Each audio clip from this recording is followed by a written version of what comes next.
LinkedIn profile is a funnel. And if you are in sales, you need to look at your profile as an opportunity to capture someone in the moment. And you have a very small window of time to do that.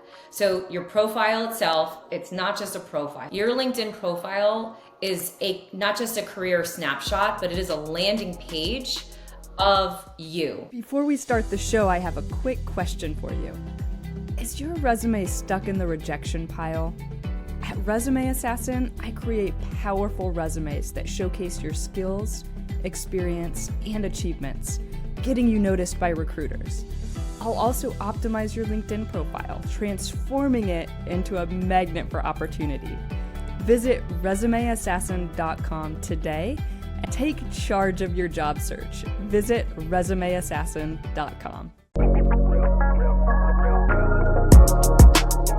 Melanie Borden, welcome to Recruiting Insider. Thanks for having me. Great to finally meet you. Yes, you too. So Melanie is truly a powerhouse. I mean, if you don't follow her on LinkedIn, you need to. In her past life, she was a high-powered marketing executive. Now she's the founder of Borden Group, and she's worked with over 150 brands to expand their reach, amplify their messaging, and increase their marketing effectiveness. And she's also been featured in top publications such as LA Weekly, Entrepreneur, Good Morning America, Daily Mail, Fast Company, The Wall Street Journal, and so many others. And you know, it seems like lately I've spoken with so many people who are just ready to do something completely different with their lives, but you know, they just don't really know what that means or where to start. So today, Melanie and I are going to discuss how to prepare for a career and package for success online. So Melanie, could you share with us just a little bit about your background and specifically how you transitioned from a corporate role to building your personal brand on LinkedIn and what motivated you to make that shift? This is the million-dollar question because I had no idea what I was doing when I was doing it. I just knew that I had to do something. So back in 2019, I was working for someone else. I was working for a CEO who had multiple businesses, car dealerships,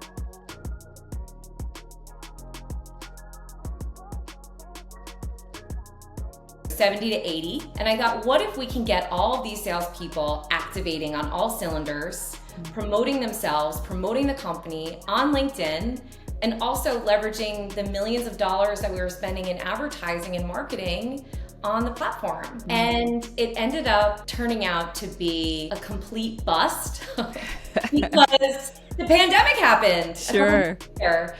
We started the beginning of the year, and then towards March, things started to seem a little unsure of what was happening in other parts of the world, and almost the entire company was laid off with the exception of like 20 of us. And there was probably about 500 employees at the time. Wow.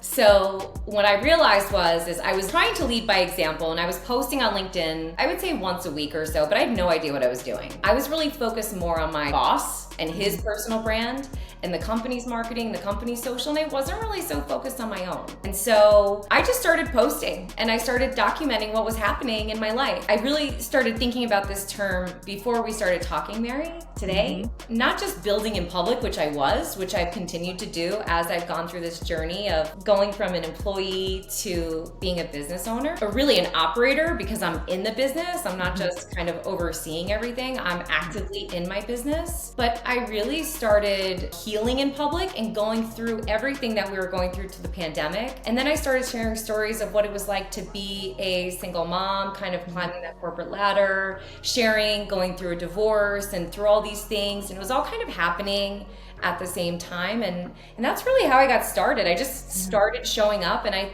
had this feeling that LinkedIn was going to lead to something. And that was really the first time that I ever leaned into something that I felt very strongly about, that I had the confidence to say, okay, I know how to market and I know how to market people, so why can't I just transfer that and market myself?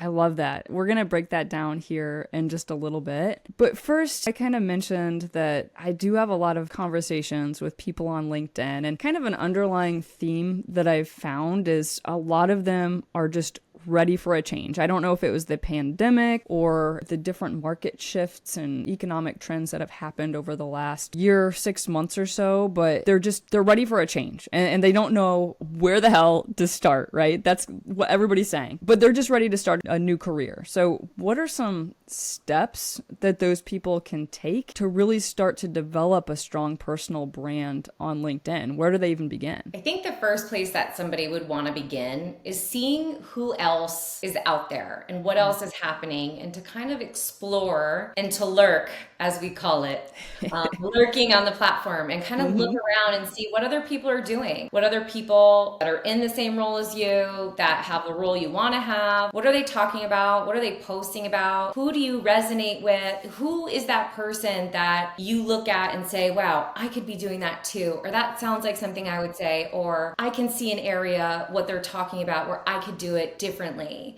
and just kind of explore. That would be my first step. And that's why I tell everyone, the way to get started is to just actually get started by getting familiar with the app. Go on the website, look around, get familiar with all the features, and see what really resonates with you. Identify some areas of opportunity on your own profile and just learn. Most of the people that are on LinkedIn are generally there to learn and to grow. Yes, there are a lot of people who are on the platform who are looking to, take their career to the next level. They're looking for a new job, but that's really a part of the process, is really seeing what's out there. A big mistake that I think a lot of people make is they just use it as a CV, and it's really not a CV. It is an updated version of a resume, more so now than it ever was, but it's a differentiator. So what makes you different? You don't want to present yourself as like a boring corporate person. I mean, that's not fun. It's not exciting, but you don't necessarily have to post photos of what you ate either, or have information that's not necessarily relevant to your career on your profile, but it's a way for you to stand out in a very crowded space. So see what other people are doing and look around and just say, hey, I like this person, I'm following them. And also another thing that you can really do is look in your industry and say, who are the leaders in this space? And start interacting with them too, especially if you're looking to grow in some way, which most people are when they go on LinkedIn. They're looking to find a way to either get to somewhere, right? So it might be a new job, it might be a new career in a new industry, it might be launching a business, it might be fundraising, it might be an event, the list goes on and on. But find the people that are doing what you want to do and see how they're doing it differently. I think that a lot of people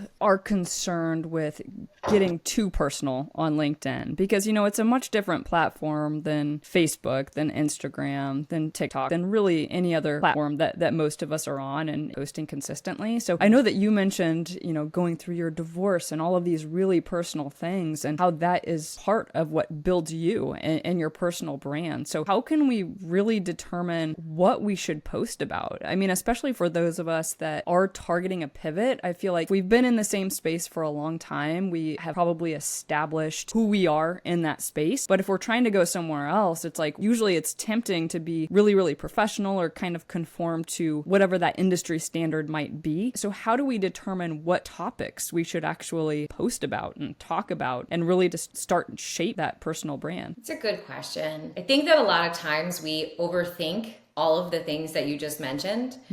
And when you're following other people, you can really identify what other people have had success with. And that's why I mentioned earlier, finding people to follow that are having success, see what they're posting about. I mean, at the end of the day, people follow people they know, like, and trust, and people work with those same people too. And not everyone's going to want to work with you. Not everyone's going to like you. Not everyone's going to resonate with you. Not everyone likes the fact that I shared the things that I've shared over the time. But I will tell you that the people who do work with me, they know me, and people definitely have a comfort in knowing people. So there's essentially 4, we can call them content pillars, you can call them buckets, you can call them whatever you want, but there's essentially 4 different ways that you can present yourself in content. And by the way, I also think that content is not the best way to go about building your personal brand. I do feel that your profile is, which I'll touch on in 1 second. But there's essentially 4 ways that you can really create an image of your career path and who you are by sharing educational content because you're teaching people and you're positioning yourself as the subject matter expert. So you don't have to call yourself an expert. You don't have to call yourself a guru. You don't have to call yourself anything. You're just teaching people what you know and you're helping them. And when you're helping other people, they think, okay, this is the person I go to for X, Y, and Z. As an example, I have a neighbor who is very handy. So every once in a while, I will call that particular neighbor because I know that they're very handy because they always offer advice. It's the same thing with sharing content on LinkedIn. If you have someone that's in your network who's teaching you about something and it's relevant to you and you're in the right place at the right time and they need you right now, it's going to help you get further down the line with that particular person versus the person who isn't doing what you're doing and being public and teaching. A lot of people also feel that if they're sharing their secrets, which nothing on earth is really new, everyone is saying and doing the same thing differently, but the same message. My friend Heather Monahan always says, there is nothing new that's been written other than what was written in the Bible. And it's so true because everyone is pretty much doing and saying the same thing, but it's coming from a different person. So don't be afraid to share your knowledge and to share your expertise, because if you're doing it in your industry and all these other people who may be perceived as more successful, more educated, more this, and this, but they're not out there, they're not going to have the same sort of results that you're going to have because you're the one that's out there saying and doing the things. The second thing is putting out promotional content or promoting yourself and letting people know what your offer is and being specific. The first 3 months I started my business, I thought just because I had 50,000 followers at the time, I was going to start making the money. And I didn't. And I didn't for the first 3 months because of the fact that I wasn't being specific and saying, hi, I'm Melanie. I have a marketing consulting agency. I am looking to have clients hire me. So if you need X, Y, and Z, you need to have a conversation with me, and being specific and putting it out there. Because if people don't know, if you don't ask, they're never going to say yes. So if you want to make money on LinkedIn, you need to ask for it. That doesn't mean in every single post, you need to say, hi, I am so-and-so. This is who I am. This is the industry I work on. No, we don't need to see it every single post, but we can see it. We can see it every once in a while just as a reminder of who you are and what you do, etc. The other thing is sharing, as we talked about earlier, personal content. It's okay to share some personal information. I'm a single mom. I've got 2 kids. They're really into sports. I have a senior codependent chihuahua who's sitting on my lap. She's about to pop her head up, but I hope she does. About me. People know it, and I'm okay with that. So it's good to share a little bit about you because then people know who you are. They get a sense of familiarity with you. And there are people who have known me over the years. And I said earlier, kind of healing in public. That's what I've been doing. I've been sharing and growing, and that's what this is all about. And so people like that. People want to resonate with other people, and they want to be connected to people at a deeper level. They want to be educated. They want to be entertained. They want to learn something. They want to feel something. And you can do that through sharing personal content. And then lastly, sharing social proof. Share what other people say about working with you. Let them know what the results are. That doesn't mean that you have to package it in a way that's so pristine and perfect. No, you don't need to. But if someone says something great about you and your results working with you, and that's going to take someone to the next level of wanting to work with you, then share it. Why not? Yeah, that's amazing advice. And that's something that, personally I have been struggling with because I've been on LinkedIn forever. I've been on LinkedIn probably since 2008. And I didn't really start posting consistently until this year, maybe. And I'm kicking myself for that because I feel like I've lost out on so many different opportunities. And when I first started posting, I think that I fell into the trap of just making a lot of mistakes. A lot of the mistakes that you mentioned in terms of, just being really clear in what I offer and being really clear on, who I am as a person, and really bringing in some of those personal stories, but also some of the professional stories, while also mixing it in with the educational piece. And I think that the trap that I fell into was just trying to give as much advice as I possibly could, which in turn, made it so that, maybe I wasn't connecting with my followers on that personal level. And so I made a commitment probably 2 or 3 months ago to just try to be more genuine in how I post. Because like you said, people love it when you can tap into their emotions. I mean, yes, they want the knowledge. They want to know that you're the expert in your field. Yeah, great, you can provide all this content, but they also want to know that you're a human. And, they don't want to see posts that are being written by AI. And I'm a huge advocate. I love AI in a lot of different areas of my life, and especially in increasing efficiency and performance and, business and different things like that. But when it comes to my posts, I'm not going to be using AI. And that's one thing that I can guarantee. And that was another mistake that I made when I first started posting was I was like, oh, this is easy. I'll just run it through ChatGPT and it'll spit something out for me. And it's like, well, yeah, you can do that, but you're not going to connect with your audience on the same level. Yeah, and the thing is, Mary, is that everything that you mentioned, that's supposed to happen. That's part of the process with this. Yeah. You're not supposed to know what exactly you're supposed to say or you're supposed to do. That's the journey that you're on doing this. You have to go through all of these different steps to kind of figure out where you need to be and what you need to say and what you need to do. And that's how you learn and grow. Because everyone can say you have to do it this way and you have to do it that way. But the truth is that not everybody is the same. Not everybody has the same audience. Not everything is going to resonate with the same person. And at the end of the day, the way that you will grow is by learning through action and by doing it, not by listening to taking a course from someone or watching someone's video on LinkedIn. I mean, 100%. Really Yeah. Like I'll write a post and I'm like, oh, this is such great information, such a good post. And then, the performance on it is just terrible. And then another one that may be something in completely left field that I'll put out there. And it was my top performing post for the week. So it's just hard to know exactly what to post there.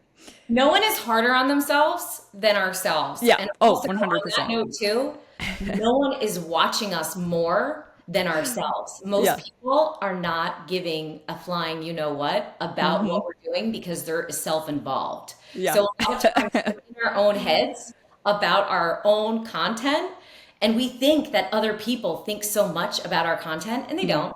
No. They don't.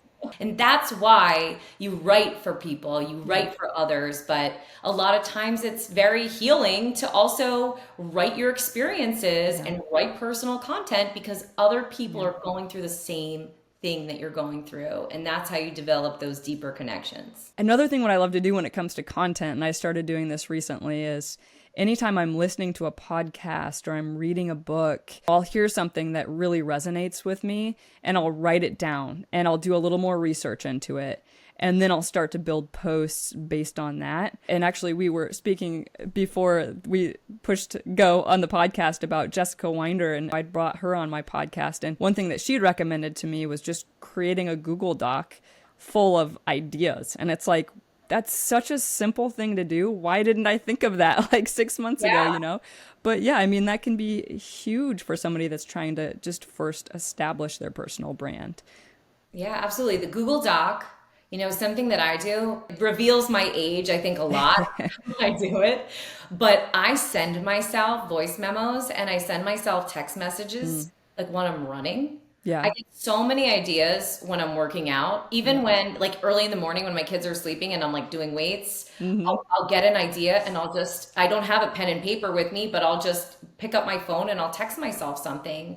Any way that you can, even if you are at your desk and you're just writing something down, just to save it for later. That's what I've done with a ton of the research for my book. As I've been writing my book, I send myself voice memos all the time. I was driving to Vermont about a month ago from New Jersey, and I was listening to podcasts and I was like, oh my God, that's such a great idea. I need to write it.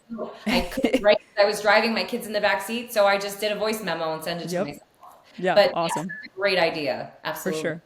Yeah, so I know you mentioned earlier that content is awesome, but really creating a LinkedIn profile is the number one thing that you would recommend. So talk to us more about that. Okay, so I'm going to say something that's going to upset some people because they don't like this term, but your LinkedIn profile is a funnel. And if you are in sales, you need to look at your profile as an opportunity to capture someone in the moment, and you have a very small window of time to do that. So your profile itself, it's not just a profile. Your LinkedIn profile is not just a career snapshot, but it is a landing page of you. If you don't have a website, LinkedIn is a great place to just showcase who you are, what you do, who you do it for, the results you get, and you have all these micro moments for conversion from the time someone looks at your profile photo to your banner,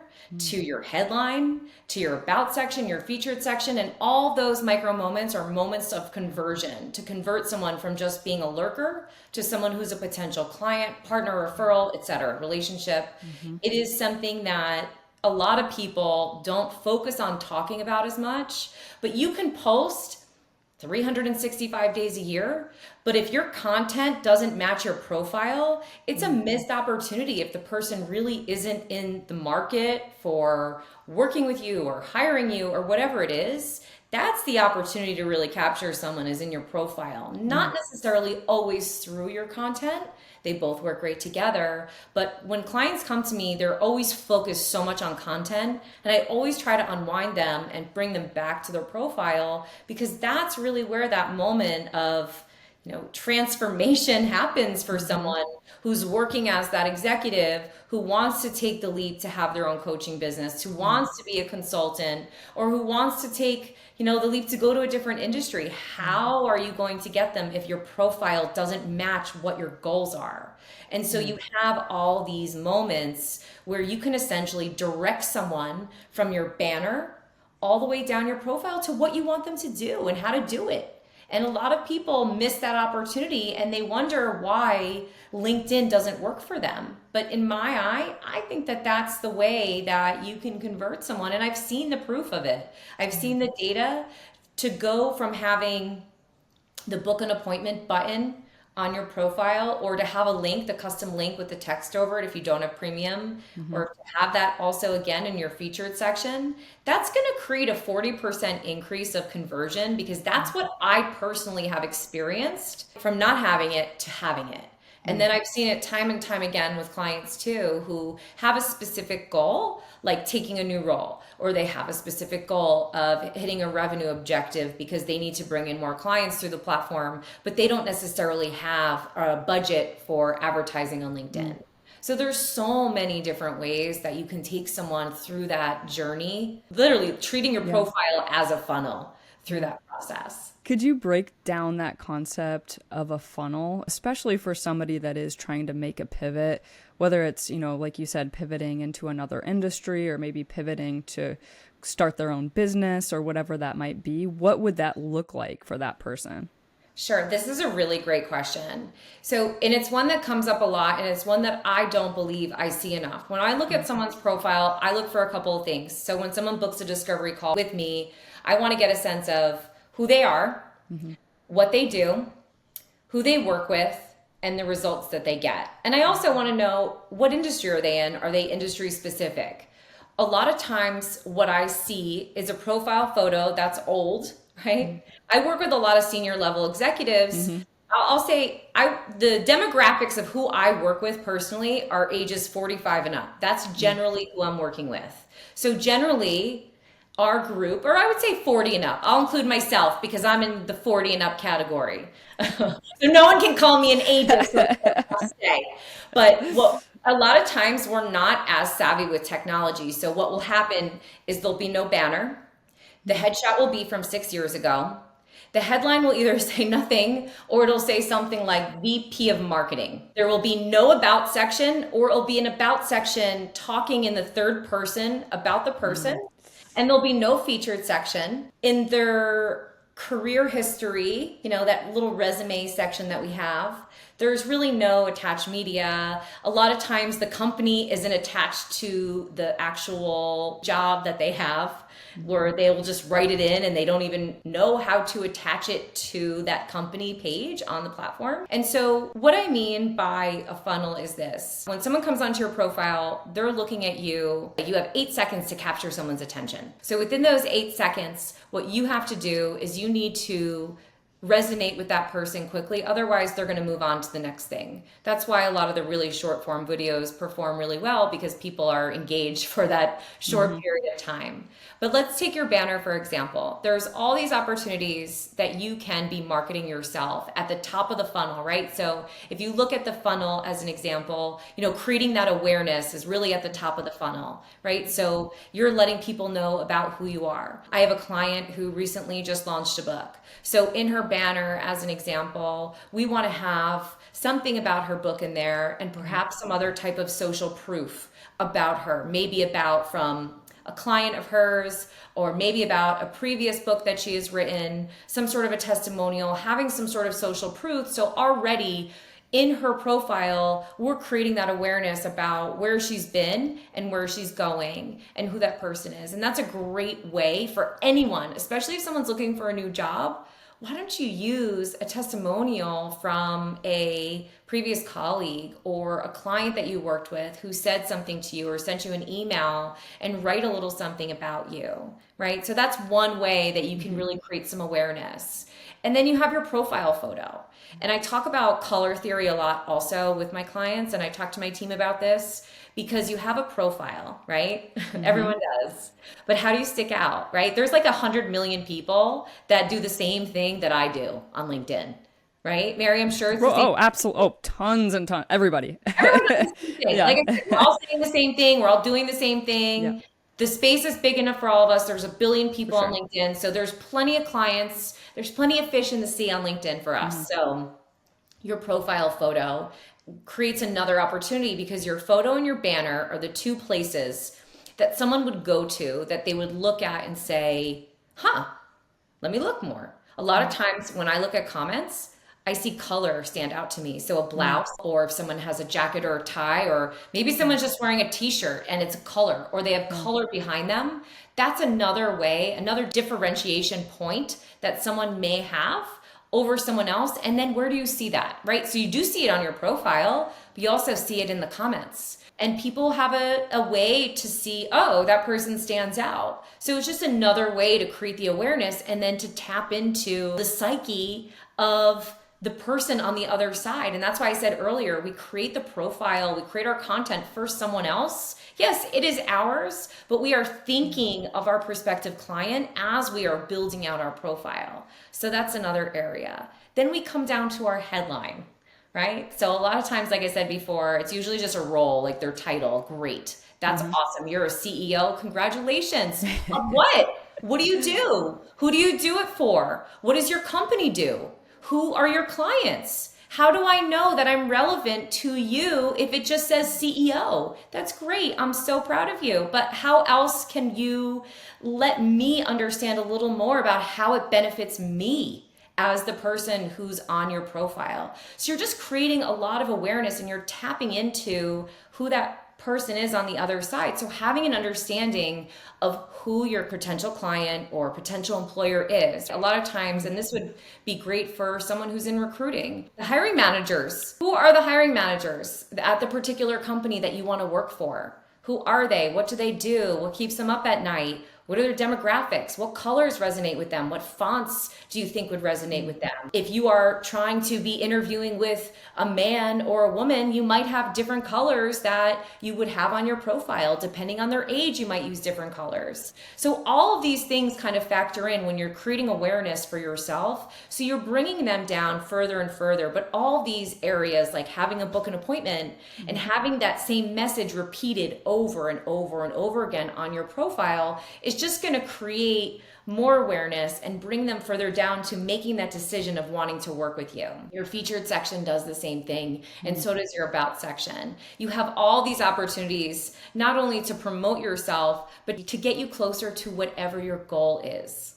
Yeah, there's so many opportunities on LinkedIn to make yourself stand out. And I definitely agree with you that your banner is just one area that a lot of people don't focus on, but there's so much area of opportunity there. It's like when I think about marketing, I think about companies that are spending hundreds of thousands of dollars on billboards on the side of the road. And it's like your LinkedIn banner is your free billboard for That's your so funny. career and for your personal That's so brand. true. It's, oh my gosh. So, I mean, use it. So my banner on LinkedIn, mine's very simple. It has my ninja chick, my logo, and then it just says resume assassin. And that's it. Simple and clean. What would you change about a banner like that? What are you hoping to achieve from being active on LinkedIn? Like what Yeah. is your goal and your purpose behind Yeah. what you're doing on LinkedIn? I would say it's twofold. Number one, I want to just expand my network. And number two, I would like to win clients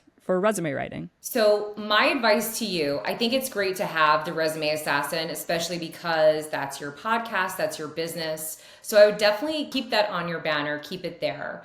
But one of the best ways to get more clients is to share the experiences and the stories of the clients that you've had. So, the number one piece of advice I would give to you is create some sort of a campaign where you can reach out to previous clients and ask them for the experiences that they've had with you. LinkedIn has this great area. It's called a services page. Not everybody utilizes it, and it's a mistake because it's another area of conversion where you can bring that person further down the funnel to making that decision when they see testimonials from your Oh, previous clients. 100%. Yeah. So pull one of those testimonials and put that on your banner, Mary.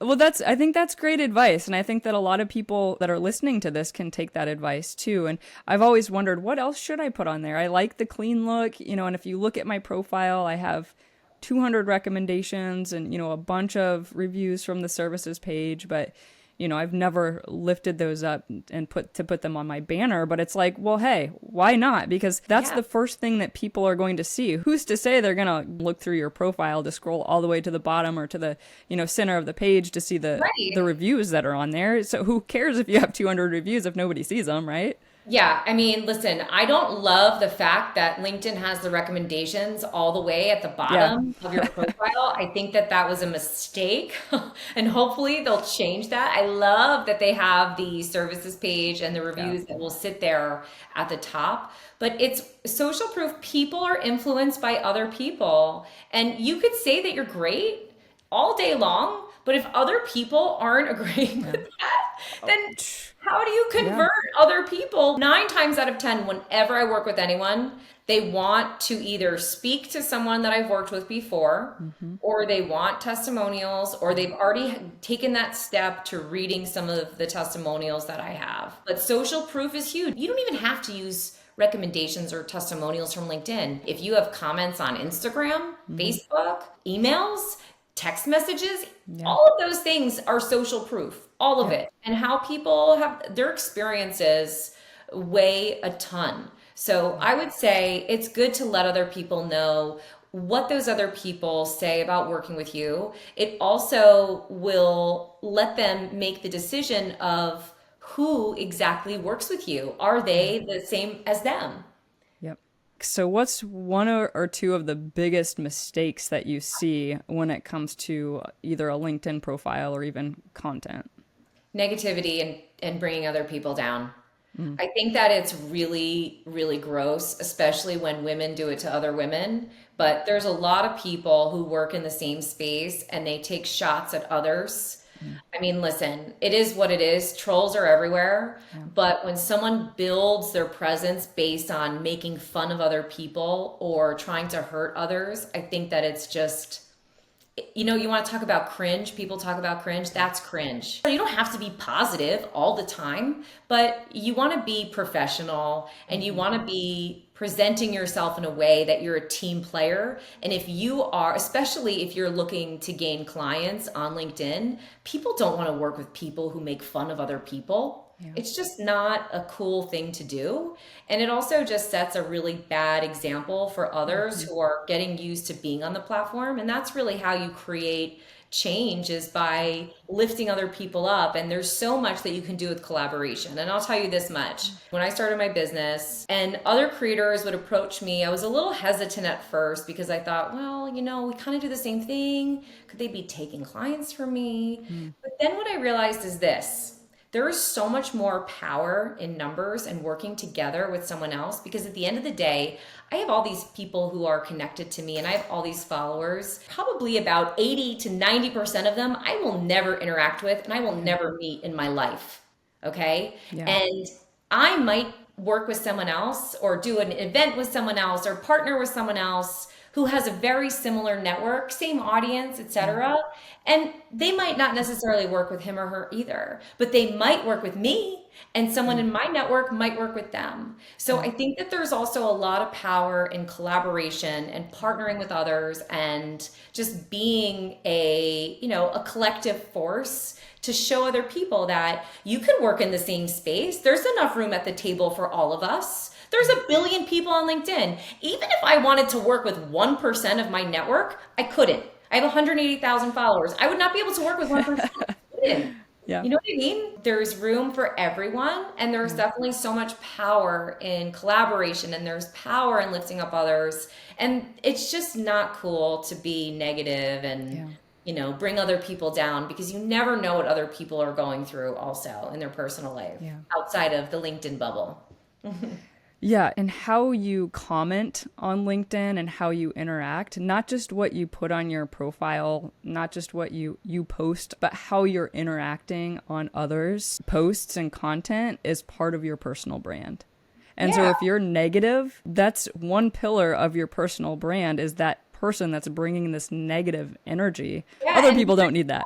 Here's the other thing. When you comment on something, your whole network will see it. Yeah. So if you say something that's really horrible about the company you work for or about someone you've worked with, or it just is such a bad look, and it just don't do it. It's just Don't not do it. cool. And Don't do it. Just comment don't. with AI either, because it's just so obvious. It's just like, What you mean when 3 or 4 people say the exact same thing on the post? Yes. So Melanie, just high level, what's one thing that you want our listeners to take away today? The one thing that I would say to anyone who's listening is, if you see someone who has a lot of followers and who's grown a business, very successful, is doing things that you wish you could be doing, you could be doing it too. It's not going to be easy.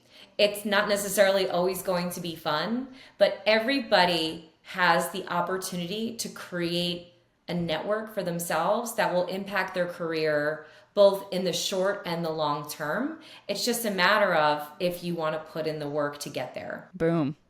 Awesome. Yeah. Where can we find you on social media? Okay, so obviously LinkedIn is my platform of choice. However, I recently have become more active on Instagram because I have some Gen Z working for me who says that I need to be active there. It hasn't converted into much yet other than being active. And thank you to those on LinkedIn who have followed me, because now I have followers there. So Instagram, LinkedIn. I also have a community and course called Human to Brand, where I work with individuals on a regular basis. I have a course, we do group coaching. It's so much fun. Or someone can just come onto our website, which is humantobrand.com. Amazing. Thank you so much for coming on today. Thank you for having me. This is fun. Thanks for listening. I will be releasing episodes every Monday, so be sure to subscribe on the platform that you are watching this. Give it a 5-star review, and we'll see you next time.